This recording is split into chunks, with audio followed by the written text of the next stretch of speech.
Hospital Italiano, el doctor Miguel Maclareno García, presidente de la Asociación Mexicana de Hernia, y también el doctor Luis Gabriel González Higuera, un cirujano colombiano que, como decía anteriormente, habían generado unas recomendaciones para el reinicio de este tipo de cirugía electiva. Así que la dinámica de la charla se va a exponer la temática del día de hoy, los panelistas harán algún tipo de comentarios y a través de lo que es preguntas y respuestas vayan generando las dudas o comentarios que pueden ir surgiendo durante la charla y eso lo trataremos de responder al final de la misma. Así que, bueno, Salvador, cuando quieras. Perfecto. Bueno, pues Sebastián y a Juan, a todos, muchísimas gracias. Es un auténtico honor estar aquí. Son las 10:10 de la noche aquí en España, en Sevilla. Y nada, después de un día duro, es un placer ver caras conocidas, caras amigas y compartir los conocimientos y lo que pueda ayudar, pues siempre es bienvenido y más sobre todo en este tema, en el que es como, siempre a uno le gusta ser experto en alguien o que te digan que eres experto en alguien, pero que te digan que eres experto en cirugía y COVID no es lo más agradable del mundo. Pero bueno, siempre sin más, os voy a compartir esta diapositiva, os voy a contar por qué en esta situación pues yo más o menos pues he llegado a ser un experto. Y el experto fue que el 14 de marzo, cuando cerraron España, el estado de alarma en España, pues me llamó, yo estaba viendo cómo podíamos ayudar desde la Asociación Española de Cirujanos y hablé con una cirujana de Madrid que me llamó porque me preguntó qué podíamos hacer. Y yo en ese momento estaba pensando qué podíamos hacer. Hablé y entonces decidí ese mismo día, en 2 horas, monté un grupo, llamé a gente que creía que era clave y montamos el grupo este que veis, Cirugía AEC COVID, que es un grupo que en la página web de la Asociación Española de Cirujanos tenéis en abierto muchísimos documentos sobre todo cómo organizar un servicio, el valor de los test para la interpretación, tener recomendaciones para cirugía oncológica en general, para cirugía hepatobiliar, para cirugía esofagogástrica, todo el documento de cómo empezar con la cirugía. Todo lo tenéis en esa página web y creo que puede ser de muchísima ayuda. Yo aquí voy a hacer un pequeño resumen y, bueno, lógicamente abierto a todos comentarios, a todas preguntas y espero que lo que transmita pues pueda ser de utilidad a toda la comunidad de cirujanos latinoamericanos que están conectados. En este sentido, pues empezando ya lo sabéis, en Wuhan, 17 de noviembre, se confirmó el primer caso. Que si fue el murciélago, que si fue el laboratorio que se escapó el virus, yo creo que eso no es nuestra misión averiguarlo, lo que sí es verdad que el virus salió de donde fuese. Y en prácticamente un mes, el 20 de diciembre, había 60 casos confirmados. Y desde entonces ya sabéis cómo ha sido la curva de subida. Ha sido una cosa espectacular.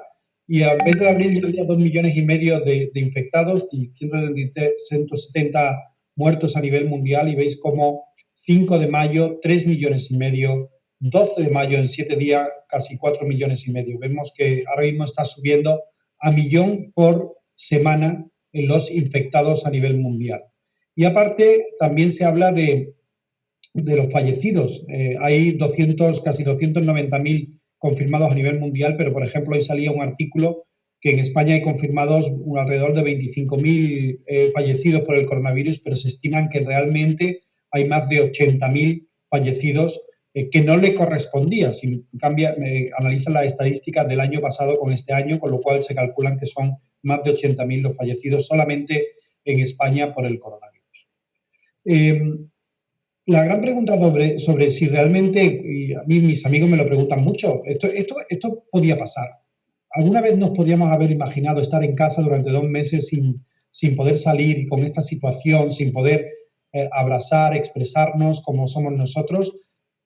Y lo que llama la atención es que, aunque yo nunca me lo había imaginado, miras en hemeroteca y ves que en esta publicación, esta conferencia que dio Bill Gates en el año 2015, pues ya decía que esto podía pasar y salió al escenario con este coronavirus, con este virus detrás de él, y él en esa conferencia una de las cosas que decía es que si algo podía matar a más de 10 millones de personas en el mundo, no iba a ser un misil, sino que iba a ser realmente una bacteria o un virus, era el causante de todo esto, y que realmente no se estaba invirtiendo lo que se tenía que invertir y que realmente hacía falta a nivel mundial invertir en sistemas de salud, no en escudos antiaéreos, e invertir en epidemiólogos que hicieran un tracking y fueran un seguimiento de las diferentes enfermedades, de las diferentes infecciones.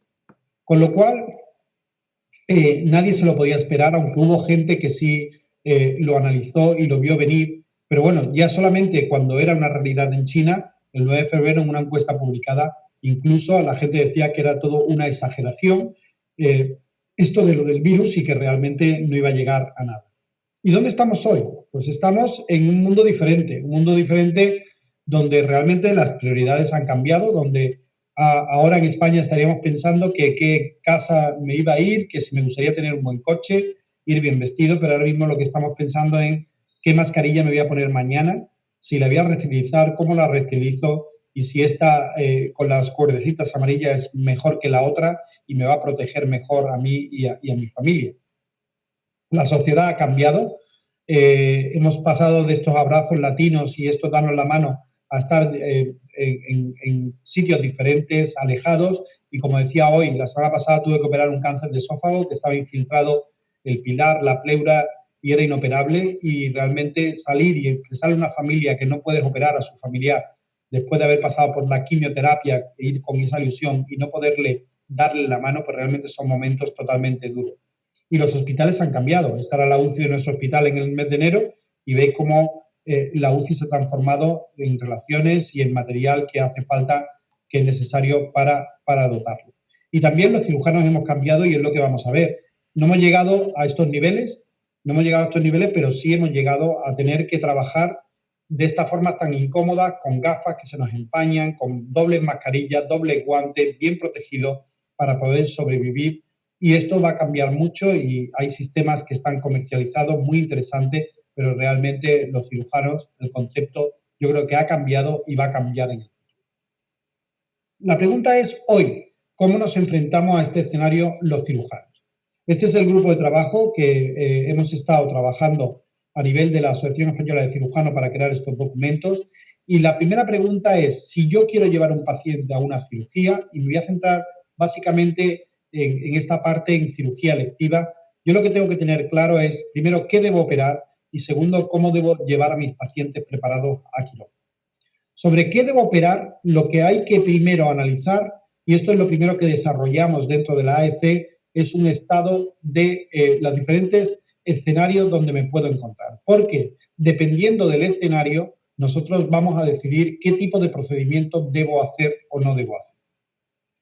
Hemos llamado a una zona casi normal, alerta baja, alerta media, alerta alta y emergencia. Y en esto lo que podemos ver que lo que hicimos fue relacionarlo puramente con una serie de parámetros. El primero, el número de camas de UCI o de hospitalización que están ocupadas en base a unos porcentajes que creíamos que realmente podíamos dar una visión un poco de cómo actuar en el hospital. El segundo, sobre si habíamos diferenciado por las necesidades circuitos claros de pacientes COVID en urgencia que me llegaban con síntomas respiratorios y pacientes no COVID. Y segundo, el impacto que había del número de pacientes en los recursos. Es decir, desde no haber impacto, aunque lo teníamos preservado porque estábamos en escalada, pasar un impacto en los recursos del hospital, pasar un impacto en los recursos y en los profesionales de la salud, porque había muchos infectados. Ha habido servicios de cirugía, por ejemplo, ayer me decía mi mujer que el servicio de alergia del Hospital Clínico de Madrid ha tenido el 80% de los miembros del servicio de alergia COVID positivo. O sea, que verá el impacto que ha habido en los profesionales de salud, y después cuando subimos del 75%, pues impactos limitados de UCI y recursos ventilatorios. Como decía hoy que, por ejemplo, en uno de los hospitales de Madrid han tenido que usar todos los respiradores y dejar uno libre para la urgencia, e incluso utilizar los respiradores que había en el quirófano experimental para los animales, lo trasladaron al hospital para salvar vidas. Con todo esto, entonces, ¿qué tengo que operar? Pues lo que está claro es que cuando estoy en una fase 5, urgencia no diferible, incluso decidiendo qué opero y qué no opero. Pero lógicamente esto hay que tener un comité de ética o al menos una voluntad de ética importante y que no sean decisiones de un cirujano, sino que sean equipo. En una fase alta, solamente urgencias. En una fase de alerta media, con entre el 25 y el 50%, operar urgencias y pacientes oncológicos, pero con unas características, aquellos que si se dejan más de 2 o 3 meses se va a comprometer la supervivencia sin opción a quimioterapia y que además no conlleven una estancia en UCI que vamos a necesitar si estamos subiendo los pacientes. Y en una alerta 2 estamos hablando ya de operar todos los oncológicos y los benignos preferentes, pero si estamos en una fase de escalada, incluso o temiendo una escalada, estos benignos preferentes deben de dejar de operar.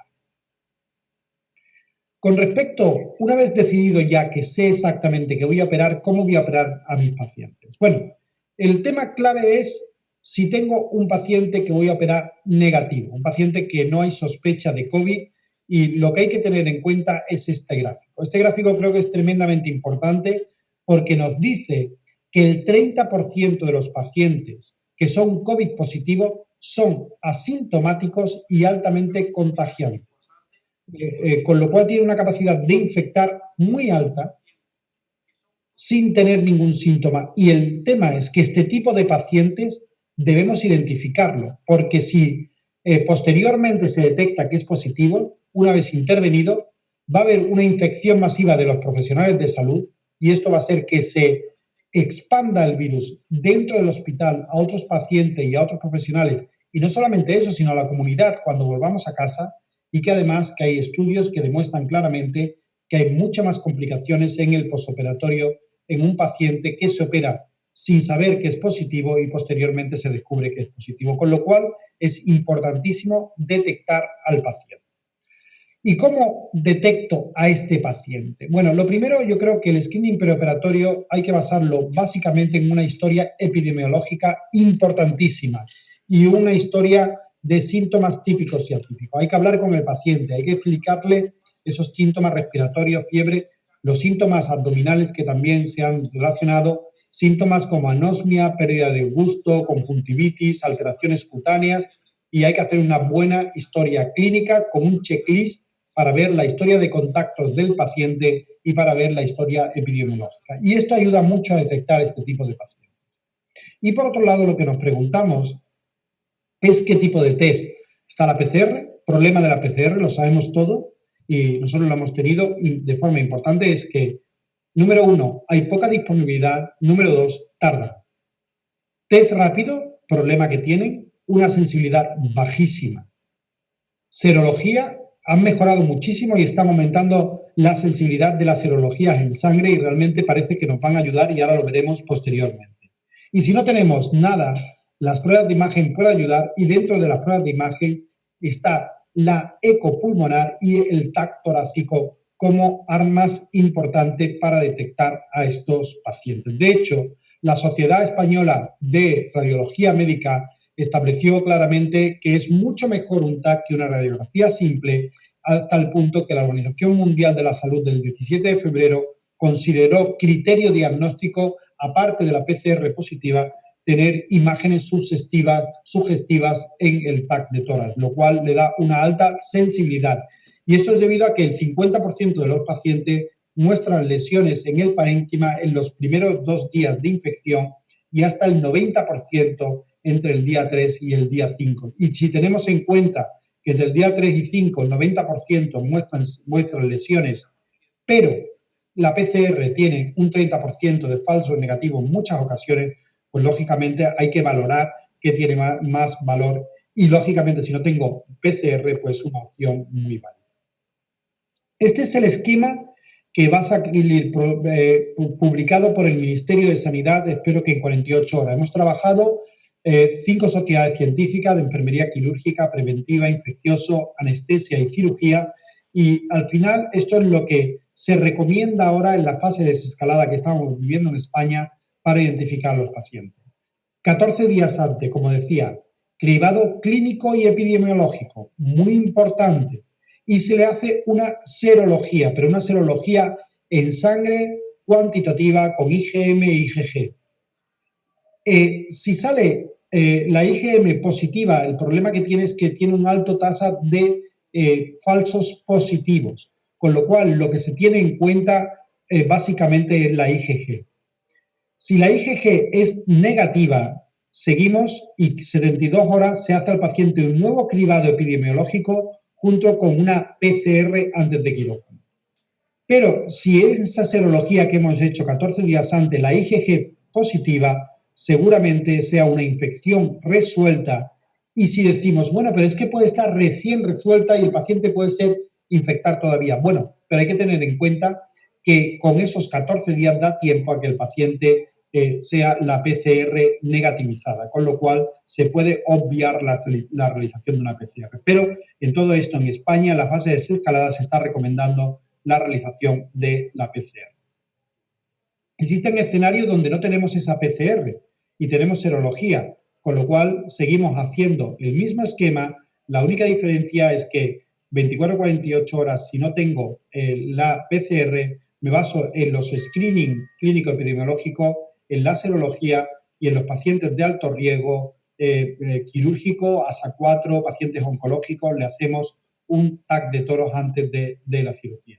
Y si es un paciente con anestesia local, siempre el cribado es importante y mantener las medidas del paciente colocándole una mascarilla desde que entra en el hospital.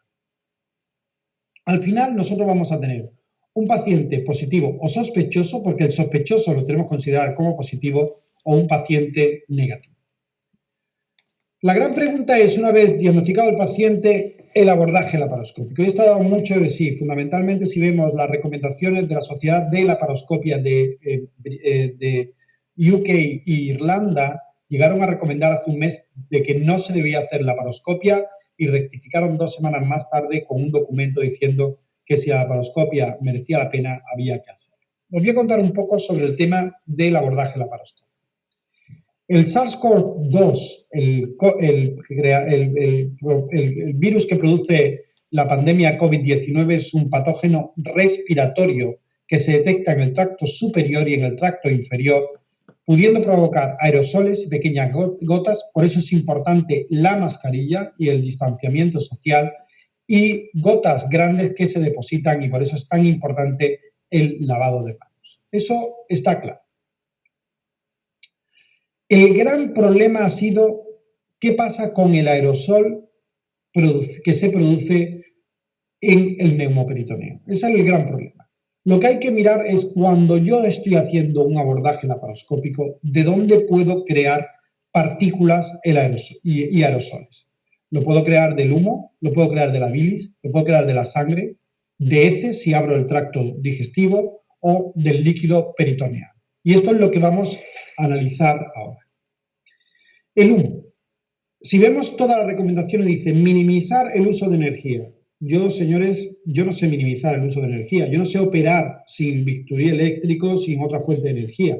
Es parte del procedimiento, con lo cual yo creo que esa no es la gran recomendación que debemos de tener. Tipo de energía, muchísima controversia y que no hay que contestar. Que si armónico, que si Ligashur, que si Thunderbird, que si solamente energía eléctrica. Yo creo que ahí faltan estudios serios para decidir qué hacer. Vamos a ver primero qué sabemos de otros virus y el humo. Lo que sabemos es que si actuamos directamente sobre un virus y lo coagulamos, como ocurre con el papilomavirus, se producen aerosoles cargados de virus que contaminan, porque se han detectado en humo, se ha detectado, y en revisiones sistemáticas se ha visto que hay pacientes con carcinoma epidermoide de tracto superior respiratorio como consecuencia de la inhalación del humo del papilomavirus. Con lo cual, aquí empieza el gran problema sobre humo, aerosol, laparoscopia en el contexto del COVID. ¿Qué sabemos de otros virus como de transmisión sanguínea? En ese sentido, también se ha visto. El VIH y el virus de la hepatitis B se detectan en el humo. Se detectan en el humo quirúrgico, pero en cambio son virus que se matan de alguna forma, son partículas víricas que no tienen capacidad de transmisión y no se ha documentado ningún riesgo de transmisión de este tipo de enfermedades a través de este humo quirúrgico, llegando a recomendarse que es más seguro hacer una laparoscopia porque mantiene al cirujano alejado del campo operatorio y alejado de contacto con la sangre, que es lo que realmente contamina o transmite la enfermedad. De esta forma, humo y virus de transmisión sanguínea claramente establecido que no es un peligro. Bueno, ¿y si me voy a virus de origen respiratorio? Como puede ser otros virus tipo coronavirus, como son el SARS o el MERS. Pues tampoco se ha demostrado la evidencia de transmisión de enfermedades a través del humo quirúrgico en este tipo de pandemias que han existido hace unos años recientes. Con lo cual, al final, no se ha identificado el SARS, igual que los otros virus respiratorios, no se han identificado en el humo quirúrgico. Y además, si se identificaran, como ha ocurrido con los virus de origen sanguíneo, tampoco está claro que fueran a infectar. Entonces, con respecto al humo, otros virus encontrados y no contamina, y el SARS-CoV-2 no se ha detectado en el humo quirúrgico. ¿Qué ocurre con las heces? Bueno, en Nature se ha publicado una serie de características de este virus, que la superficie S de la proteína S de la superficie del virus se adhiere a los receptores AC2 y esos receptores se encuentran en el tubo digestivo. Se encuentran en el tubo digestivo hasta el punto de que se ha encontrado ARN viral en las heces como consecuencia de esa atracción del virus por ese tipo de receptores. Con lo cual, si se ha encontrado en las heces, sale el problema porque hay especulación sobre transmisión fecal oral y esto está basado no en que se haya demostrado la existencia de esa transmisión con el COVID, sino con el SARS y con el MERS, que son otros coronavirus. En el pasado se ha visto que existía esta transmisión. Lo que sí es verdad es que se ha encontrado en las heces, se ha encontrado ARN viral del COVID-19, pero sin una significación clínica, e incluso cuando se ha cultivado para detectar virus, no son viables. Y eso es lo que tenemos. Otros virus, hay transmisión fecal oral, el SARS-CoV-2, encontrado ARN, no se ha conseguido cultivar, con lo cual hay dudas de que transmita. Pero nos deja la gran duda debido a la transmisión fecal oral de unos coronavirus similares. En sangre. En sangre no hay transmisión. ¿Se ha detectado? Sí, pero se ha detectado en pacientes con una carga viral tremenda, en pacientes muy malos, en que están muy enfermos, que son entonces enfermos, que a pesar de que en sangre se ha encontrado, en estos casos severos, que sabemos que respiratoriamente no se van a terminar operando. Y en bilis no se ha encontrado, con lo cual si tenemos que hacer una colecistectomía y se nos abre y creamos humo aerosol con partículas de bilis, no se ha encontrado este virus. Y el líquido peritoneal, hace 4 o 5 días o la semana pasada salió un artículo de PISA en el que hablaba de que habían detectado de nuevo ARN viral en el líquido peritoneal. Pero una de las cosas que hay que tener en cuenta, que en este artículo, que es una calidad científica regular, se ha encontrado ARN, no se cultivó el virus, con lo cual, si no se cultivó, seguimos con la historia de las heces, hay dudas de transmisión. La duda es mayor con las heces porque hay transmisión fecal oral con otro tipo de virus, mientras que con líquido peritoneal tenemos las dudas en ese sentido. Con lo cual, como veis, el aerosol del neumoperitoneo, bilis no existe, humo no se ha encontrado, sangre, ARN en casos muy extremos y el líquido peritoneal y en heces se ha encontrado ARN viral. ¿Y qué quiero decir? Entonces, ¿va a transmitir? Pues, según dicen los artículos, no hay datos convincentes de que vaya a transmitir el abordaje laparoscópico, pero que el riesgo de transmisión de esta enfermedad, lógicamente, está muy cercano al cero. ¿Y por qué digo esto? Mirad esta parte. Me gustaría que vierais la línea roja, que es virus cultivado, y la línea rosa, que es PCR, detectada. Significa que cuando acaba el virus cultivado, se sigue observando PCR, que son partículas de virus y ARN viral, en el que en este periodo tenemos duda de que realmente sea contaminante. Es decir, ese paciente que hemos escuchado, que ha tenido 3, 4 veces una PCR positiva y que la duda lo siguen aislando porque la duda que sea contaminante, hay, aparte de este gráfico que es muy significativo, en la Universidad de Granada hubo 5 pacientes que seguían dando PCR positivas, se cultivaron y se vieran que eran fragmentos de virus no contaminante. Y esto es lo mismo que puede estar pasando en ese líquido peritoneal y tal vez en las heces. Con lo cual, el detectar PCR positiva que detecta ARN viral no significa que sea infeccioso. ¿Por qué me sigue quedando la heces como potencial contaminación? Por el concepto de la transmisión fecal-oral del SARS y del MERS. Con lo cual, un aerosol de contenido intestinal tal vez sería el que me preocuparía y por eso ahora mismo hacer un TATME o un TAMIS, una de dos, o no hacerlo, o hacer un estudio importantísimo de este paciente con PCRs para diagnosticarlo. Y tener cuidado en la cirugía electiva con la anastomosis intracorpórea y en urgencia con la perforación intestinal con contenido libre dentro del abdomen. Podemos seguir pensando, bueno, ¿y para qué me arriesgo? Hago una laparotomía, como dijeron los ingleses al principio, y listo. Pero pensar una cosa, el humo se produce por laparoscopia y por laparotomía. ¿Veis estas fotos que presentó Joab Mintz el otro día? ¿Veis cómo se produce el humo en una laparoscopia? Pero como en cirugía laparotómica también. Y la diferencia es que este humo se esparce mientras que este va dirigido. Y lo que demuestra es que el humo quirúrgico de la laparoscopia es de mayor control. Con lo cual, tirar por tierra todo lo que se ha investigado para demostrar que la ventaja de la laparoscopia, en ese sentido, la EAES y las SEIES han sido claros. Hay que seguir con la laparoscopia y simplemente lo que hay que hacer es trabajar en protección. Y una de las cosas en las que se habla de protección en la laparoscopia es hacer filtros de partículas que puedan funcionar. ¿Se sabe el diámetro del virus? En ese sentido, ¿se sabe los tipos de filtros que hay? Parece ser que los filtros ULPA tienen una mayor capacidad de agarrar y de prácticamente filtrar casi el 99,9995% en función del tamaño de la partícula del virus. Tienen la capacidad de filtrar el virus, con lo cual conviene usarlo. ¿Veis que estos sistemas de filtros son realmente baratos? Estamos hablando de 10, 15 euros, muchos de ellos, con lo cual realmente es una solución muy barata, pero que también hay muchos en el mercado.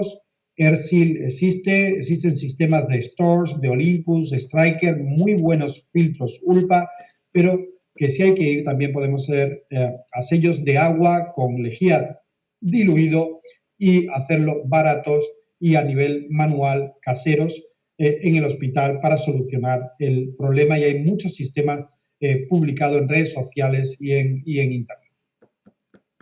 Al final, ¿qué precauciones debo tomar?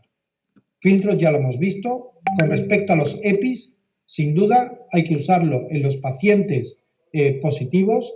Esto no viene al caso enseñar el vídeo porque el vídeo está colgado en la página web de la AEC. Lo importante es que este vídeo hay que verlo en el móvil antes de lavarme para recordar cada paso, incluso que alguien me guíe mientras me visto enseñándome en el móvil cómo vestirme y tan importante es cómo vestirse, cómo desvestirse. Yo creo que tenemos que trabajar en equipo para hacer y ponerse una EPI o quitárselo de la forma más correcta. EPI en un paciente positivo, sin duda. La gran pregunta es que si tengo que usar EPI en pacientes certificados y bien estudiados negativos y además qué tipo de protección, hasta dónde tengo que llegar con los pacientes si estoy en la fase 2, 3, 4, 5 o estoy en desescalada como estamos nosotros en la fase 1. Yo diría que lo que hay que hacer es filtrar y proteger de alguna forma. Y esto es lo que me abre a mí los ojos sobre el concepto de cómo va a cambiar el quirófano de laparoscopia en el futuro con estos filtros. ¿Veis? Esto fue el lunes, el jueves pasado operando. Veis que nos pusimos un protector para evitar las salpicaduras de las gotas. Teníamos el filtro colocado y mirad la pantalla al final de la intervención, siendo estrictos en el control y verás la cantidad de gotas que a lo largo de estos años como cirujano nos estamos tragando en la cara diariamente, con lo cual vemos que el tema de seguridad en quirófanos va a cambiar a raíz de esto. Ojo con el acceso abierto, el HASON, porque hacemos una incisión de fascia que va a filtrar. Hacer incisiones pequeñas para los trócares.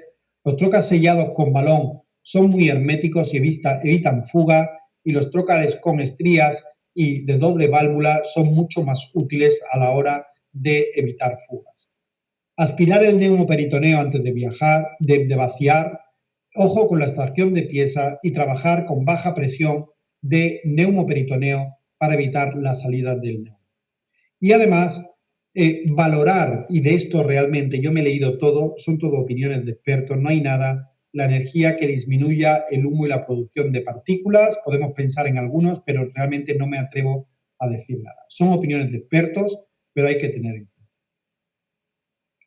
Pues ya hemos visto el flujo, qué debo operar, cómo debo llevar al paciente al quirófano y qué valor tendría y cómo debo actuar en la laparoscopia y cómo proteger a los profesionales.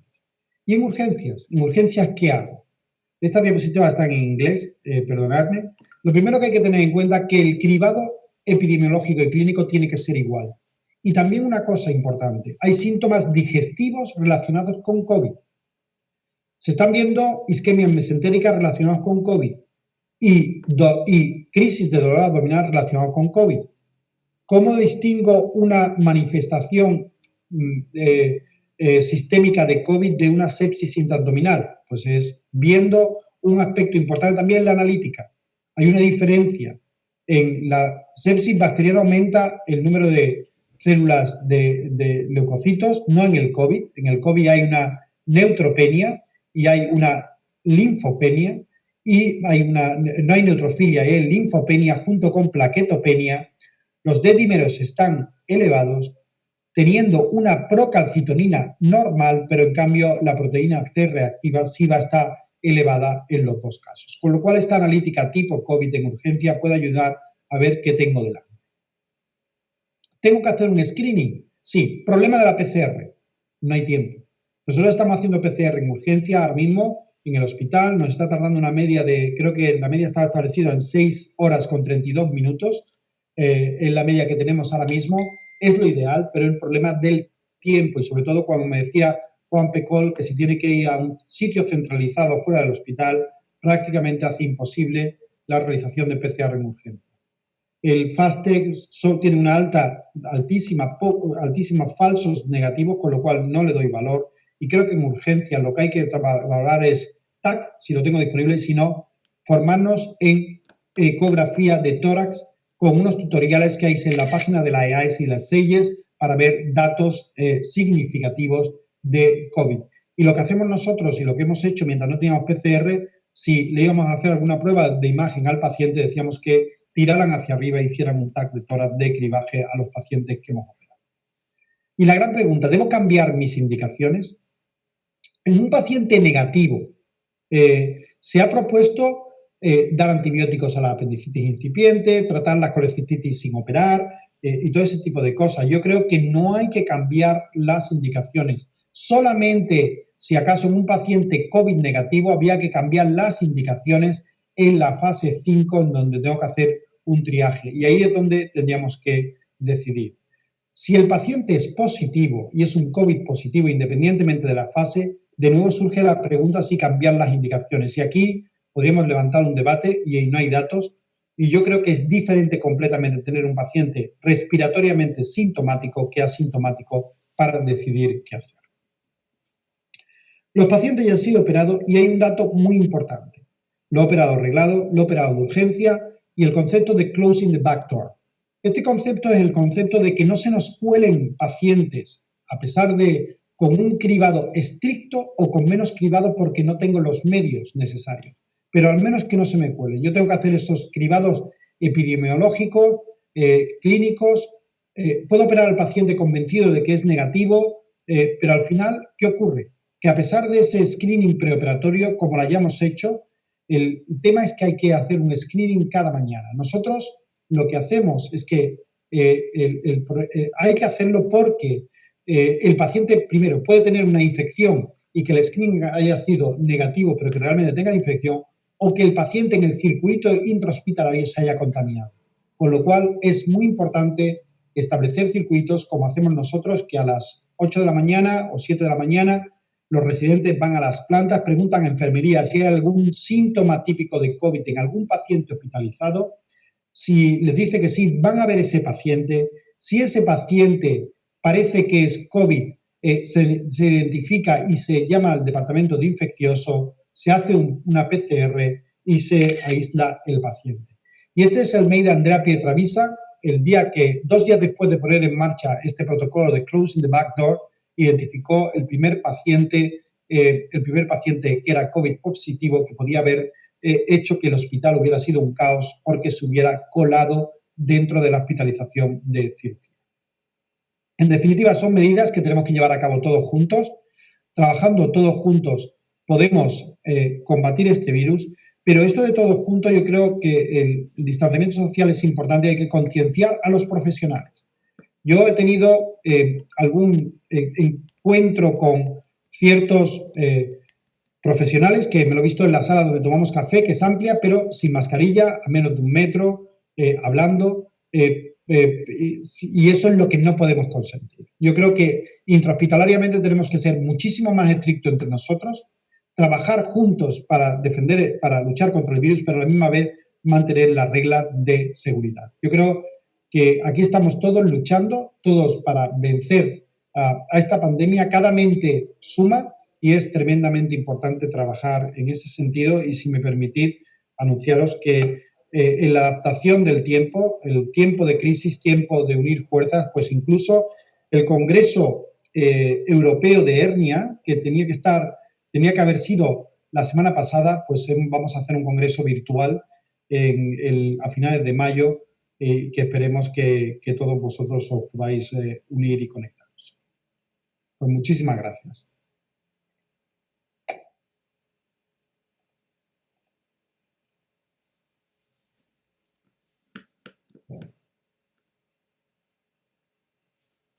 Muchas gracias, doctor. Me voy a tomar el atrevimiento de hacer una pregunta yo. Hoy por hoy, ¿dónde están parados? ¿Qué tipo de intervenciones están haciendo? Y si tienen, de alguna manera, desarrollado algún consentimiento especial o algún anexo o algo que haya variado de cómo venían antes. Nosotros ahora mismo estamos en una fase 1, una fase normal prácticamente, que estamos operando.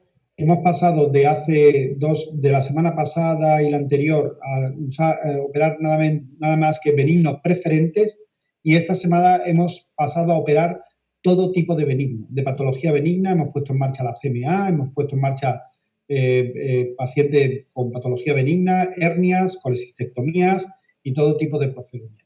Estamos haciendo ahora. Estamos en la fase claramente de desescalada y tranquilidad, porque estamos en una fase 1 dentro de la clasificación que os hemos mostrado.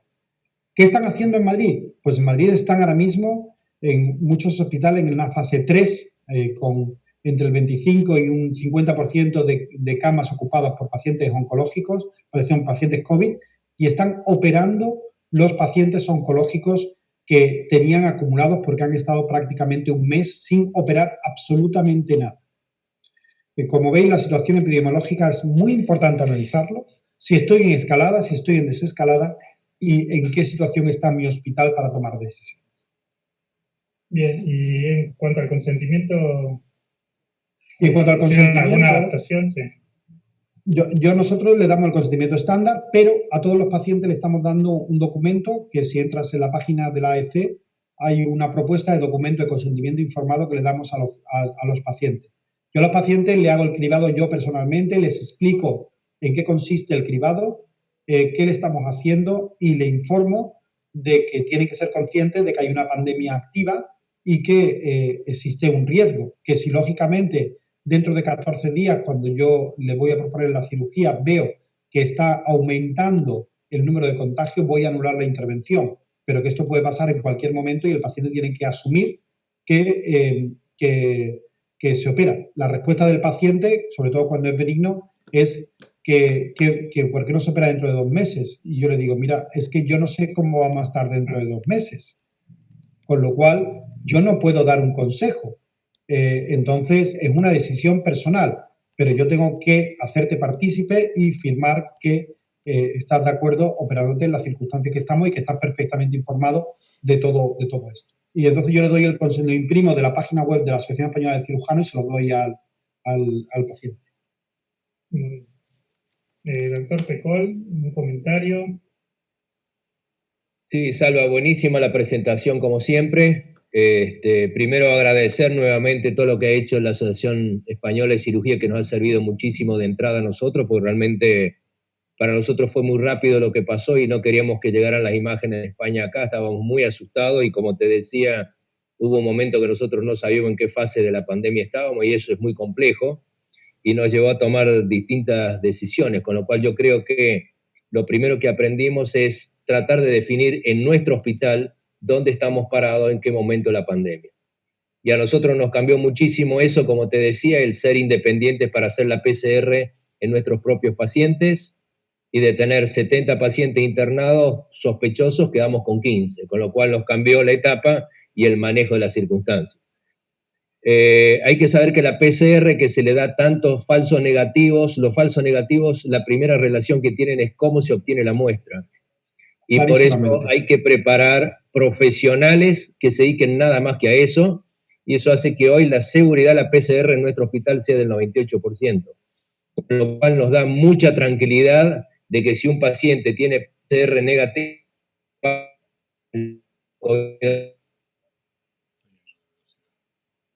tengo que empezar a trabajar, como te decía.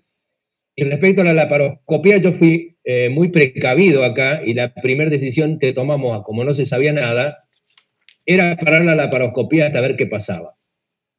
Y hay que entender que el mensaje que nosotros tenemos que dar, que ser claro, no alcanza con decir la laparoscopía se puede hacer, sino que decir la laparoscopía se debe hacer técnicamente bien. Técnicamente bien significa que los trócares no pierdan, que el material reutilizado que no sirve, que lo usamos mucho, no lo usemos, que si tenemos que usar filtros, y eso cambia. Porque si no, lo que vos mostraste, en principio, no hay virus de COVID en el neumoperitoneo.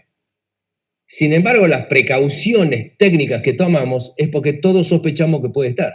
Si no, no tiene sentido. Si no, sigamos haciendo la laparoscopía, que nos filtren los trócares, que se nos hagan el trócar, hagamos el mano asistida, hagamos TAMIS, con lo cual hay una duda. Y si hay esa duda, creo que tengo que ser precavido. Y creo que un poco tu mensaje fue ese. Es decir, que yo insisto en que la laparoscopía se puede hacer si técnicamente está bien hecha, si no hay que tener muchísimo cuidado.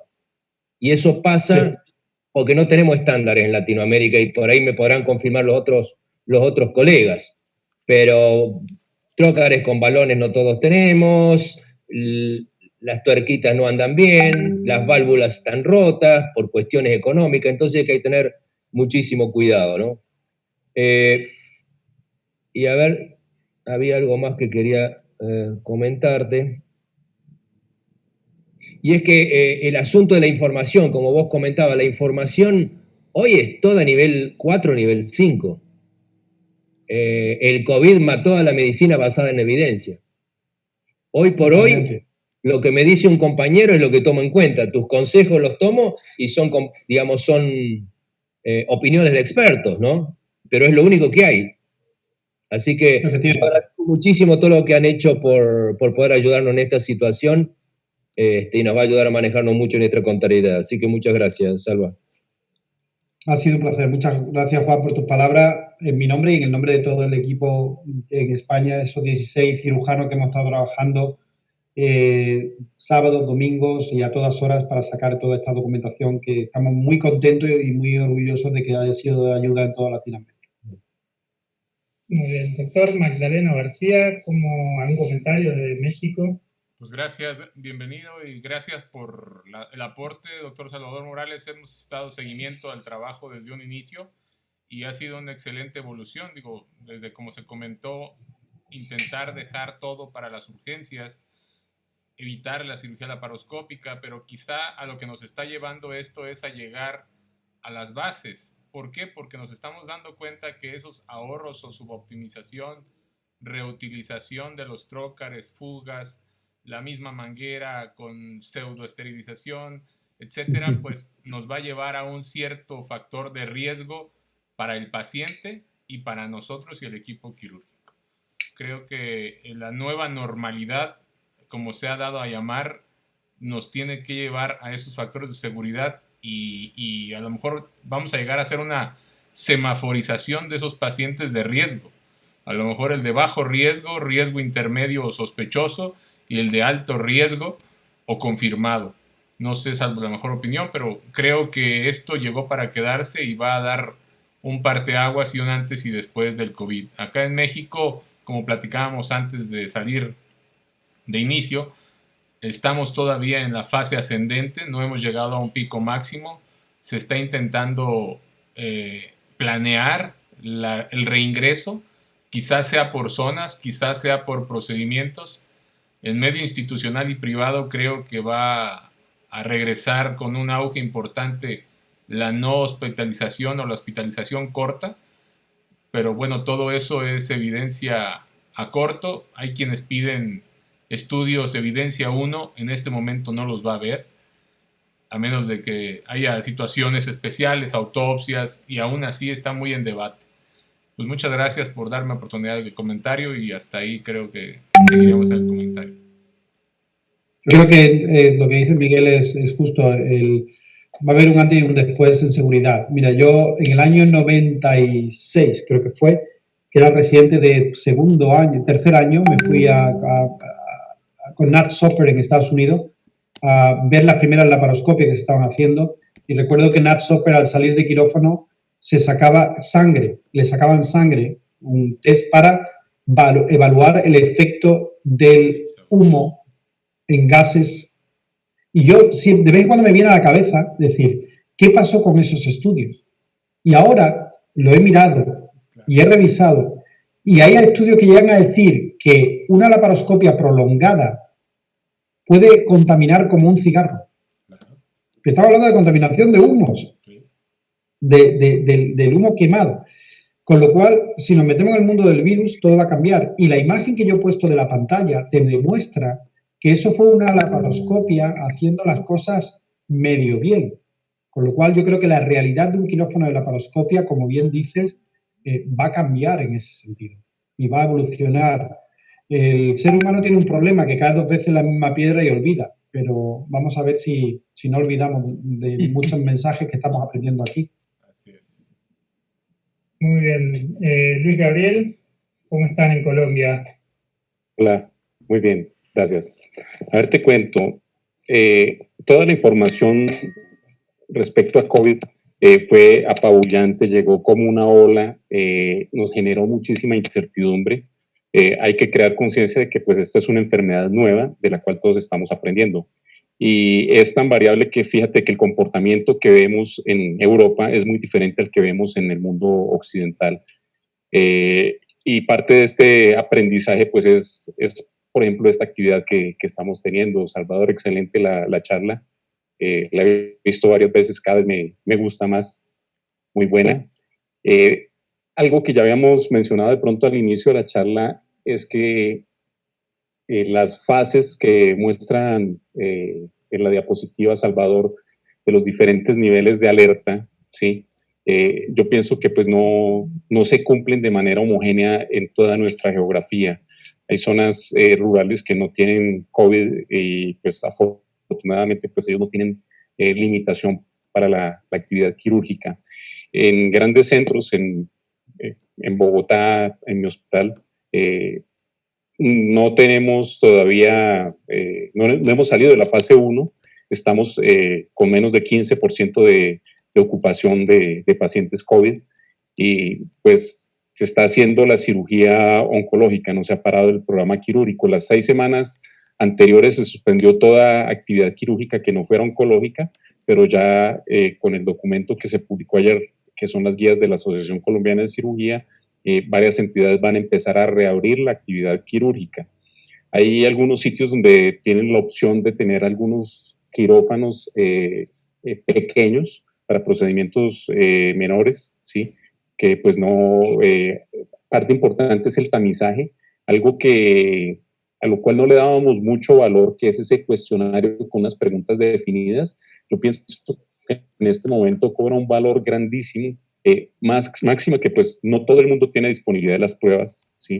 Las pruebas no tienen un valor que sea confiable 100%, entonces hay que apoyarnos mucho en ese tamizaje, en ese cuestionario, como lo mencionó Salvador.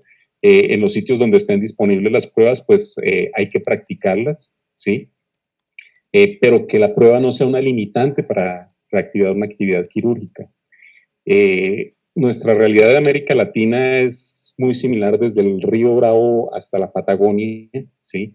En mi país en muchos hospitales se reutilizan trócares, encuentra uno trócares con un sello que no es el adecuado, pero ya lo mencionó Salvador, esto vino para quedarse con nosotros un tiempo que es impredecible, ¿sí? Y ese aprendizaje obligatorio que estamos teniendo en este momento, a partir de pues esta pandemia, tiene que ser, quedarse, como yo lo dije en algún momento, como una impronta en nuestra nueva forma de operar. Esa máscara que muestra Salvador llena de gotas de sangre, ¿cuántas veces no nos metimos a hacer una laparotomía por trauma simplemente con un tapabocas, sin gafas siquiera, ¿sí? En este momento creo que ya no lo vamos a volver a hacer. Ese aprendizaje debe quedar introyectado y es algo que pues no, en lo cual no debemos aflojar. Algo a lo que le hemos dado mucho empuje es a la preconsulta telefónica y a los controles posoperatorios. La piel la estamos cerrando con suturas absorbibles o con pegante Dermaon para no hacer el seguimiento, a no ser que sea estrictamente necesario de forma presencial. Estamos apoyándonos mucho en la telemedicina, en el manejo ambulatorio, ¿sí? Y el hospital en casa, que hay un grupo muy fuerte del hospital de la policía que nos ayuda con esto. Clave los elementos de protección personal. Hay que usarlo justo. No he operado nunca con la escafandra, ni el kimono, ni el traje entero, ¿sí? Pero pues sí no rebajo nunca el N95, la monogafa y la pantalla facial. Muy importante el ponerse los elementos de protección después de haber visto muchos videos y que tengamos una instrumentadora quirúrgica que verifique cómo nos los ponemos y más importante de eso, que cómo nos los retiramos, ¿sí? No tenemos certeza, hay muy poca información contundente respecto a lo de la presencia del virus en el humo de la cavidad abdominal, ¿sí?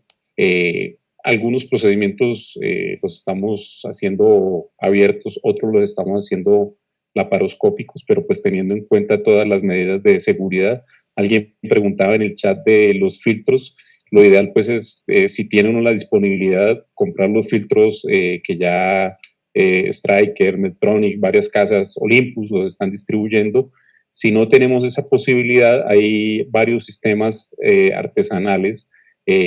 Chava mostró unas fotos de la conexión a los nebulizadores con la mezcla de lejía y agua que pueden funcionar. Entre no tener nada y tener eso, pues es mejor tenerlo, pienso yo. Y pues no, yo pienso que esto genera incertidumbre, genera ansiedad, genera inseguridad, pero en el poco a poco, en la medida en que reiniciemos las actividades y lo hagamos de una manera juiciosa, de esto yo pienso que va a quedar la experiencia y una enseñanza a futuro. Muchas gracias por la invitación. Sin duda, y me gustaría hacer hincapié en una cosa que has dicho con el tema de no tiene sentido que yo en mi presentación diga, enseñe el vídeo, cómo se pone y se quita un EPI. Eso no tiene sentido. Eso, como dices bien, hay que hacerlo in situ, con un checklist, un compañero enfrente, mostrándote el vídeo y tú haciendo los pasos tal y como dice el vídeo. Porque no te vas a acordar. Te acordarás cuando lleves 50 EPIs puestos, pero tienes que tener un compañero y hacerlo en ese momento cuando te lo estás poniendo y, igual de importante, como bien has dicho, cuando te lo estás quitando. Muchas gracias, Luis Gabriel. Nosotros comisionamos una instrumentadora quirúrgica.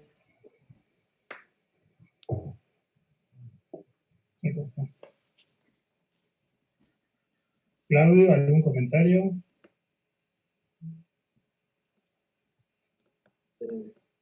Hola, ¿me Hola, escuchan? Claudio. ¿Qué tal, Salvador? Un gusto saludarte y como siempre tus presentaciones son muy buenas, muy ilustrativas y muy claras. Un comentario y un par de preguntas. El comentario es que el accionar del COVID sobre la comunidad médica en general, ya sabemos que la verdad que ha sido devastador. Cuando nosotros vemos la cantidad de médicos que se infectados y fallecidos, la verdad que son cifras que asustan y que no hemos visto, me parece, en ninguna otra patología. Ahora, me llama la atención que dentro de esa población, corregime, yo no lo sé bien, la incidencia de enfermos en cirujanos y fallecidos de cirujanos me parece que ha sido muy baja. Y bueno, eso podría explicar, corregime esto, yo no lo tengo ese dato, pero podría ser porque se cumplen mejor los protocolos, estamos más avisados y realmente no tengo respuesta a eso. La otra pregunta que te quería hacer es si a raíz de la alta incidencia que tienen en Madrid, vos estás recibiendo pacientes de la comunidad de Madrid o de Barcelona hacia tu centro, pacientes de ahí, dada la alta incidencia que tienen ellos. Mira, España tiene un gran problema político, que tiene, como decía un artículo que leía, el Ministerio de Sanidad Nacional es un mal director de orquesta de 17 instrumentos desafinados, que son las 17 comunidades autónomas, porque cada uno hace, deshace, las normas son diferentes y es un auténtico desastre en ese sentido. Hubo un momento cuando en Madrid estaba subiendo, se llegaron a condicionar trenes AVEs, los trenes de alta velocidad, para traslado de pacientes de Madrid a Andalucía. Pero al final no hizo falta, porque fue en el momento en que se vio que empezaba a bajar. Pero se llegó a preparar. Se llegó a preparar y creo que en Europa ha habido algún trasvase de pacientes de Bélgica a Holanda. Es el único trasvase que ha habido. Pero en España no se hizo y yo creo que si miras atrás es difícil tomar decisiones, pero realmente aquí debemos estar para ayudarnos y tal vez teníamos que haber asumido algún paciente de esa comunidad. Los trenes estaban preparados y yo creo que si llega a seguir subiendo en Madrid, sí se hubieran trasladado pacientes. Pero, perdona, Salvador, me refiero hacia en la actualidad, debido a que ellos tienen una alta incidencia, ustedes pueden recibir pacientes para operar oncológicos. No, me refiero a la cirugía, a que les deriven pacientes para cirugía. Hay comunidades autónomas de que lo que han hecho es que ha habido hospitales privados que se han preservado porque no tenían urgencia de tener COVID y en comunidades autónomas lo que han hecho es los pacientes oncológicos operarlo fuera del hospital, en hospitales privados de la misma comunidad. Eso sí se ha hecho. Porque, por ejemplo, en Sevilla, en cambio, el hospital privado donde yo trabajo ha tenido un impacto de COVID de un 30%. Hemos estado rozando la fase 3 en nuestro hospital privado, con lo cual hemos estado peor que el hospital grande. Pero, por ejemplo, en Valladolid había un grupo de cirujanos y más comunidades que se iban por la mañana, en vez de ir al hospital grande, se iban al hospital pequeño privado a hacer pacientes oncológicos con un concierto con el sistema público. Bien. Y con respecto a la incidencia de fallecidos o infectados en cirujanos, ¿vos tenés alguna cifra, alguna visión? Baja, pero ¿tú sabes por qué? Porque yo creo que los cirujanos estamos acostumbrados a llevar la mascarilla y a manejarnos en quirófano. Y yo creo que eso ha influido. Aparte, lógicamente, que nosotros en Sevilla no hemos estado en primera línea. Nosotros hemos estado en quirófano, en urgencia. En Madrid se han formado equipos mixtos con traumatólogos, infectólogos, cirujanos, oftalmólogos, han tenido que bajar. Todas las especialidades prácticamente han bajado en Madrid y en Barcelona a las zonas COVID, a hacer guardia, porque se contaminaban y tenían que entrar nuevos profesionales. En Sevilla no ha hecho falta ese tipo de actitud. El jefe de servicio de La Paz ha fallecido de un COVID, con 66 años. Ha sido una de las grandes pérdidas de cirujanos, y algún cirujano jubilado también han fallecido por COVID. Pero en activo, que tengamos conocimiento, solo ha habido el jefe de servicio del Hospital de La Paz de Madrid. Muchas gracias, felicitaciones, Salvador, muy claro. Muchas gracias a vosotros. Bueno, una de las preguntas era en cuanto a los videos de vestir y de vestir de los equipos de protección, ¿dónde los pueden conseguir? Si puede facilitar el enlace o decir dónde están ubicados. La página de la ASE, ¿cierto? Efectivamente, página de Asociación Española de Cirujanos, entra y hay una entrada que pone documentos COVID y ahí están todos los documentos y los vídeos. Incluso hay vídeos de diferentes webinars. Hemos hecho ya 9 webinars con diferentes aspectos, microbiólogos, infectólogos, análisis de los documentos. Podéis ver todos los documentos y los vídeos de la puesta y retirada del EPI. Muy bien. Bueno, estaba viendo las preguntas, fueron en general respondidas. Hay una participante que quiere hacer un comentario o una opinión. No sé si querrá hacerlo. Marisol Siri. Si no.